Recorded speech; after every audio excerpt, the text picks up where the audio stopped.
The conference room at Sterling Tech Industries occupied the entire 15th floor of the downtown skyscraper, with floor-to-ceiling windows offering views of the city skyline.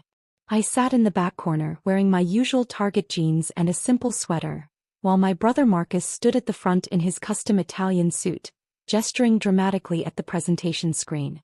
Quarterly revenue exceeded projections by 18%. Marcus announced proudly, his voice carrying the confidence of someone who'd never questioned his place in the world. Under my leadership as CEO, Sterling Tech has become the premier software solutions provider in the region. I watched him present, sipping my coffee from a paper cup I'd brought from the street vendor downstairs. The other attendees, venture capitalists, investment fund managers and board members, sat in leather chairs around the massive mahogany table, their attention fixed on Marcus's presentation. "Excuse me," a security guard approached my corner seat. "This meeting is for shareholders and board members only. I'm going to have to ask you to leave."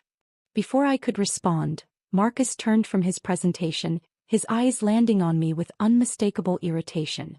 "David? What are you doing here?"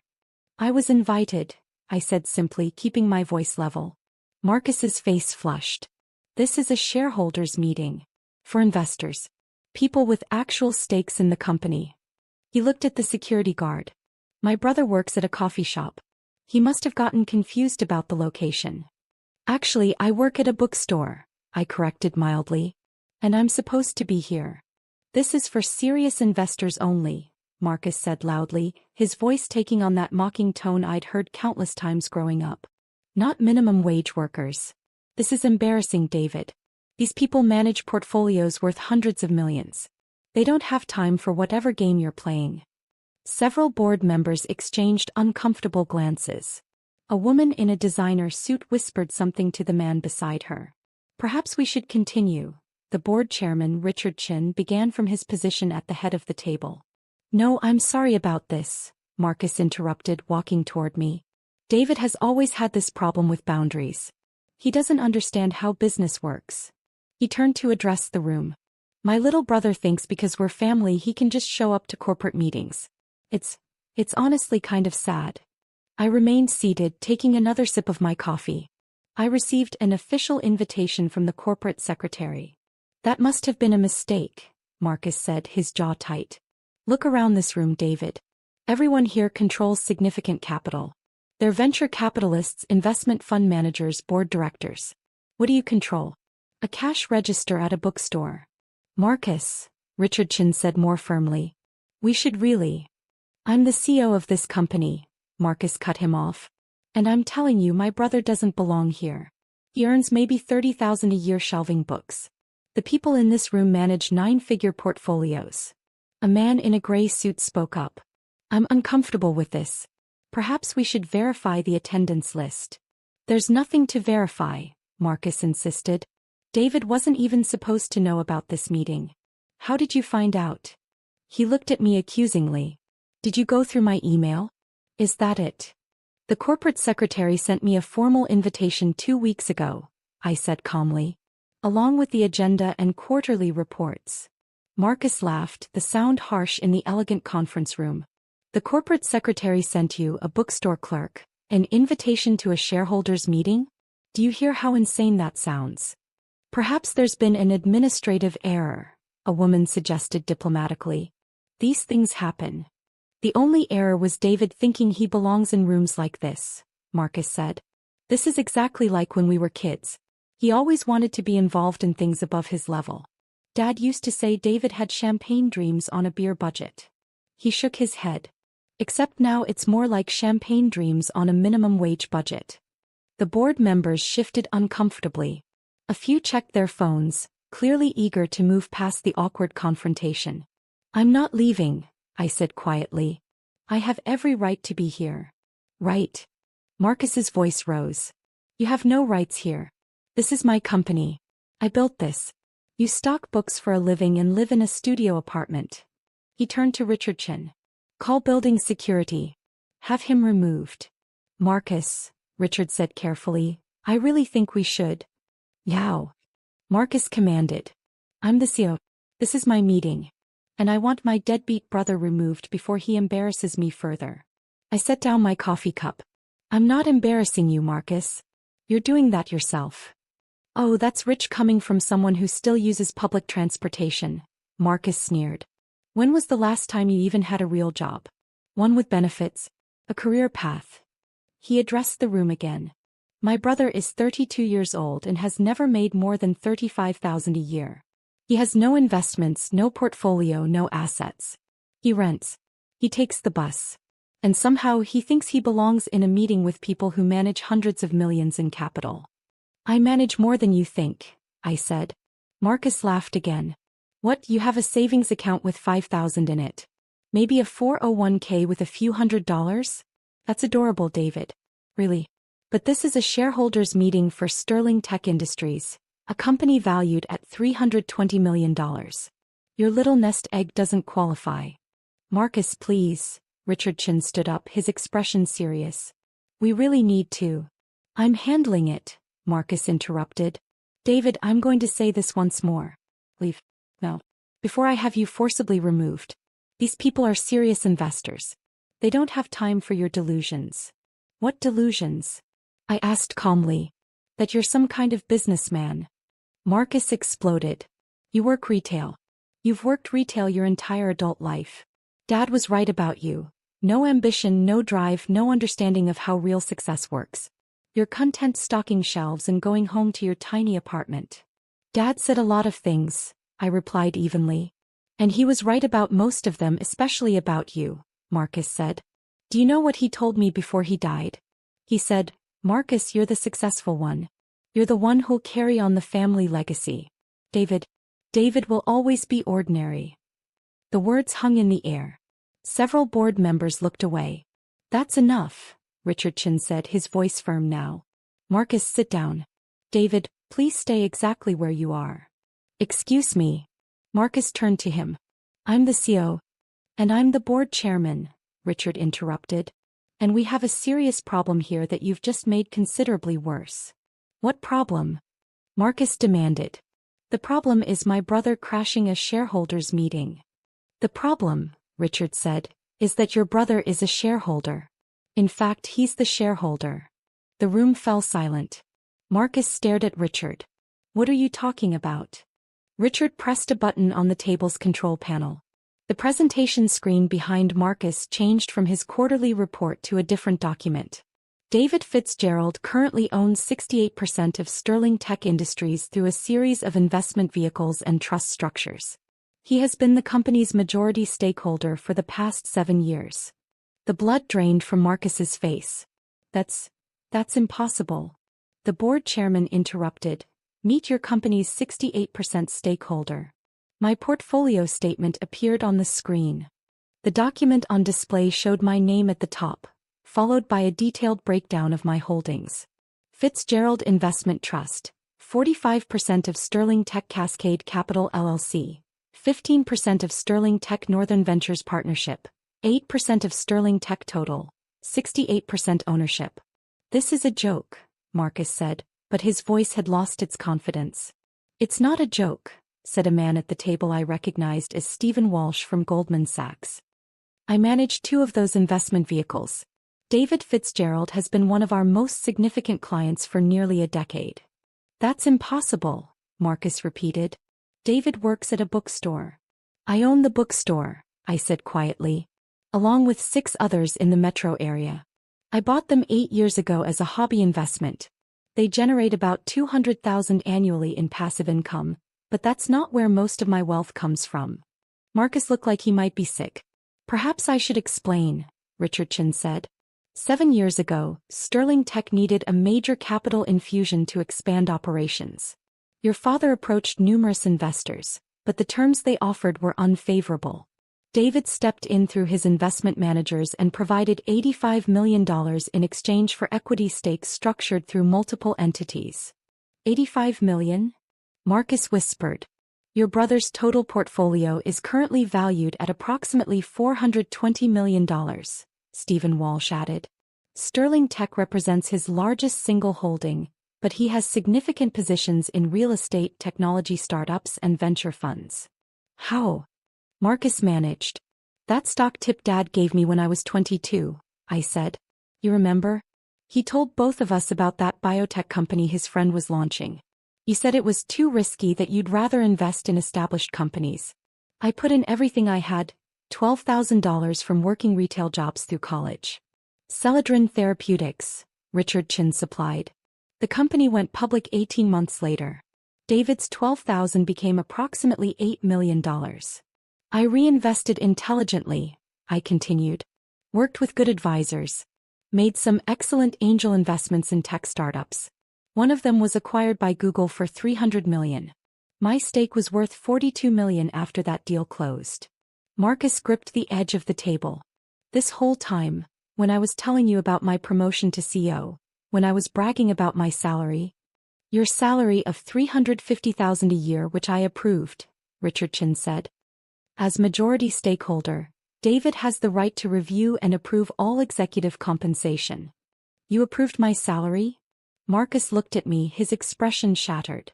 The board recommended you for CEO, I said. I agreed. You're good at operations, Marcus. You've grown the company effectively.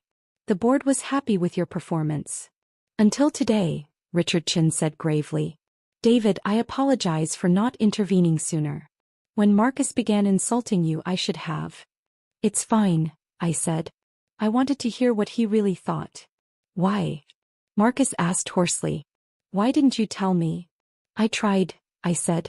Remember 3 years ago when I offered to help you buy that house you wanted? You said you didn't need handouts from your loser brother. 2 years ago I suggested we grab coffee to discuss something important. You canceled 4 times and eventually told me to stop bothering you during business hours. But you let me think. I let you think what you wanted to think, I said. You assumed because I wore regular clothes and worked at a bookstore that I was unsuccessful. You never asked about my life. You just assumed. A woman at the table spoke up, Jennifer Morrison from the venture capital firm. I've worked with David for 6 years. He's one of the most astute investors I've encountered. His returns have consistently outperformed market indexes by significant margins. David specifically requested that his involvement with Sterling Tech remain confidential, Richard Chin explained. He didn't want family dynamics to affect business operations. He wanted you to succeed on your own merits as CEO, not because of family connections. But you just let me humiliate myself, Marcus said. You humiliated yourself, I corrected gently. I sat quietly in the corner. You chose to make assumptions and voice them publicly. Stephen Walsh cleared his throat.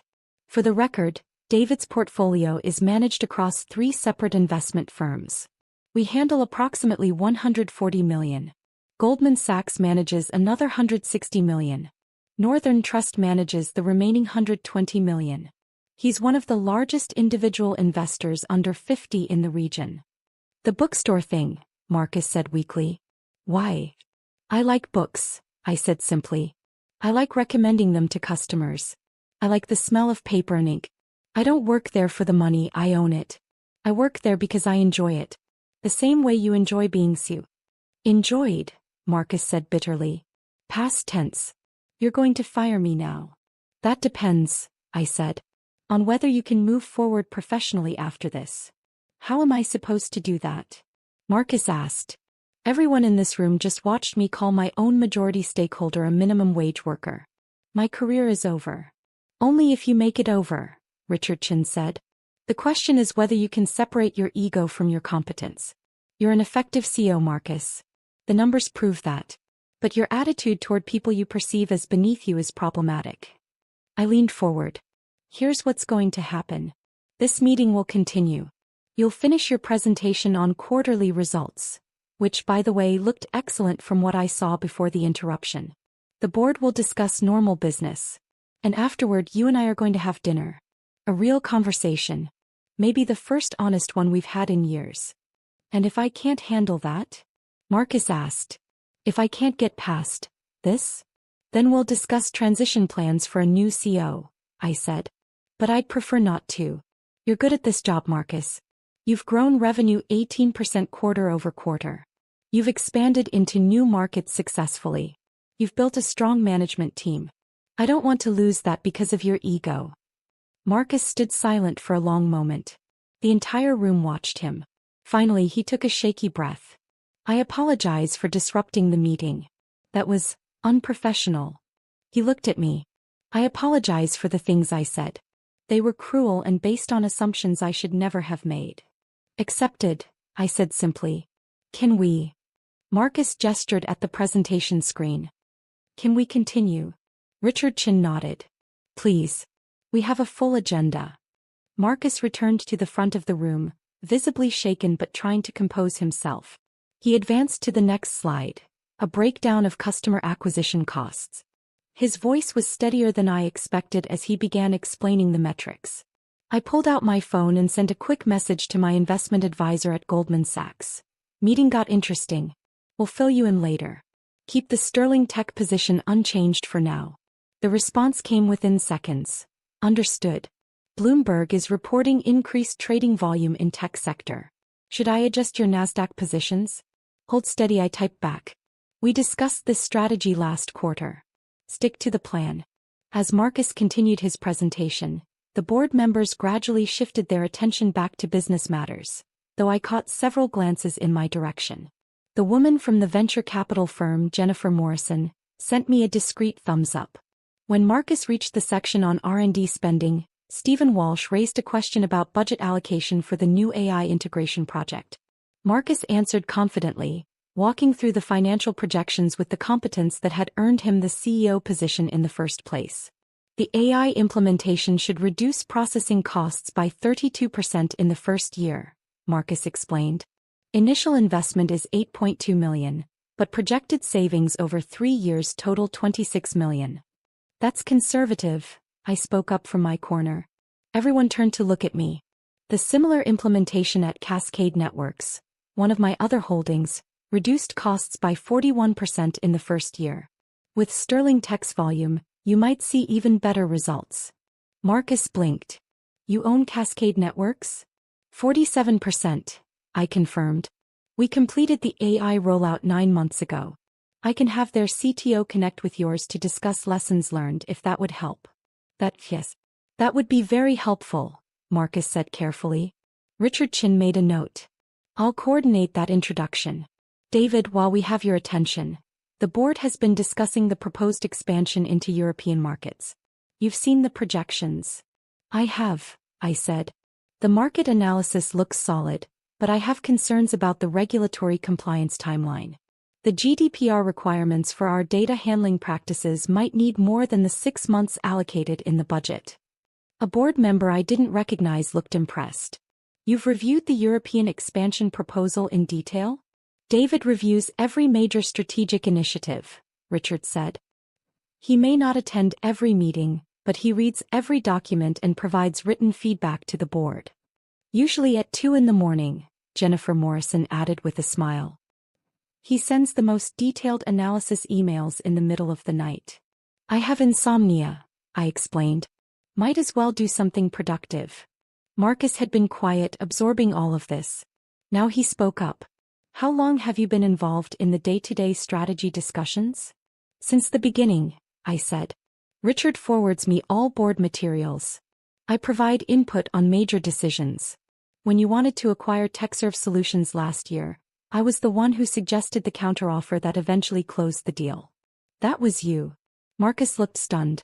The board told me it was a strategic advisor. I am a strategic advisor, I said. I'm just also your brother. The meeting continued for another 90 minutes. Marcus completed his presentation, the board discussed several operational matters and various committees reported on their activities. Through it all, Marcus seemed to be processing everything, his earlier arrogance replaced by something more thoughtful. When Richard Chin finally adjourned the meeting, the board members began gathering their materials. Several approached me directly. David, we should schedule time to discuss your thoughts on the European expansion, one said. I'm meeting with the CFO next week to review the venture fund allocations, Stephen Walsh added. Should I include you in that conversation? Send me the agenda, I said. I'll let you know. Jennifer Morrison waited until the others had left before approaching. That was uncomfortable to watch. I'm sorry you had to experience that. It needed to happen, I said. Better now than later. Marcus stood at the front of the room, staring at the now blank presentation screen. I walked over to him. "You were serious about dinner?" he asked quietly. "Completely serious." "I don't understand you," Marcus said. "You have $400 million. You could live anywhere, do anything. But you work at a bookstore and wear Target jeans to shareholders' meetings." "The jeans are comfortable," I said. "And I like my life. Money doesn't mean I have to change who I am." "But I treated you like you were nobody," Marcus said, his voice breaking slightly. "For years. And you just let me." "You're my brother," I said simply. "I wanted you to figure it out on your own. To see that success comes in different forms, that appearances aren't everything. But you were so convinced of your own narrative that you couldn't see anything else. The things I said about Dad." Marcus trailed off. "Were probably true," I finished. "Dad did think you were the successful one. He valued traditional markers of achievement, titles, corner offices, expensive suits. He never understood that I was happy with my choices." "Are you?" Marcus asked. "Happy?" "Very," I said. "I read books I love. I invest in companies I find interesting. I live comfortably but not ostentatiously. I have everything I need." Marcus was quiet for a moment. "I have a $3 million house, a Ferrari, and a boat I've used twice. And I've been miserable trying to maintain the image of having all of it." "The house has a massive mortgage," I said. "I saw the financials when you applied for the loan through Northern Trust, one of my banks. The Ferrari lease is costing you $4,000 a month. And the boat, well, boats are money pits. You know about all of that?" "I'm a major investor in multiple financial institutions," I said. "Part of my due diligence is understanding the financial health of key executives in my portfolio companies. I need to know if my CEO is financially stable or if personal debt might affect business judgment." "That's terrifying," Marcus said. "It's practical," I corrected. "And for the record, I'm not concerned about your finances affecting your job performance. You live above your means but you're managing it. Though you might want to sell the boat." "I'll sell the boat," Marcus agreed weakly. We walked to the elevator together. As the doors closed, Marcus spoke again. "Why did you really come to the meeting today? You could have kept everything secret. Let me keep thinking I was the successful brother." "Because it was time," I said. "You were becoming someone I didn't recognize anymore. The Marcus I grew up with was ambitious, sure, but he wasn't cruel. He didn't mock people for their jobs or their income. Dad's influence did that to you, made you think success was about looking down on others." "I really am sorry," Marcus said. "For all of it." "I know," I said. "Now you have to decide who you want to be moving forward. The CEO who values everyone regardless of their position, or the one who just had to learn a very public lesson about assumptions." The elevator reached the ground floor. As we stepped out into the lobby, Marcus's phone buzzed. He glanced at it and his face went pale. "What?" I asked. "Message from the board secretary," he said. "Reminder that I have a company town hall scheduled for this afternoon. 300 employees expecting an update on quarterly performance. So tell them about the excellent quarterly results," I said. "After what just happened?" Marcus looked panicked. "Word is going to get out. Someone in that meeting will talk. By this afternoon, the entire company will know I didn't even recognize my own majority stakeholder." "Probably," I agreed. "So address it directly. Tell them what happened and what you learned from it. Transparency and honesty are powerful leadership tools." "I can't do that," Marcus said. "Then you're not ready to be CEO," I said bluntly. "Real leadership means admitting mistakes and showing people you can grow from them. Otherwise, you're just performing leadership, not actually doing it." Marcus stared at me. "When did you become so wise?" "When I stopped caring about what people thought of my Target jeans," I said. "Do the town hall, Marcus. Be honest. Show them the CEO you're capable of being." We walked outside into the bright afternoon sun. Marcus's Tesla was parked in the executive spot near the entrance. My 10-year-old Honda Civic was in the public garage 3 blocks away. "Let me give you a ride to your car," Marcus offered. "I'll walk," I said. "It's a nice day." "David," Marcus said as I turned to go. "Thank you. For not destroying me in there. You could have. You had every right to.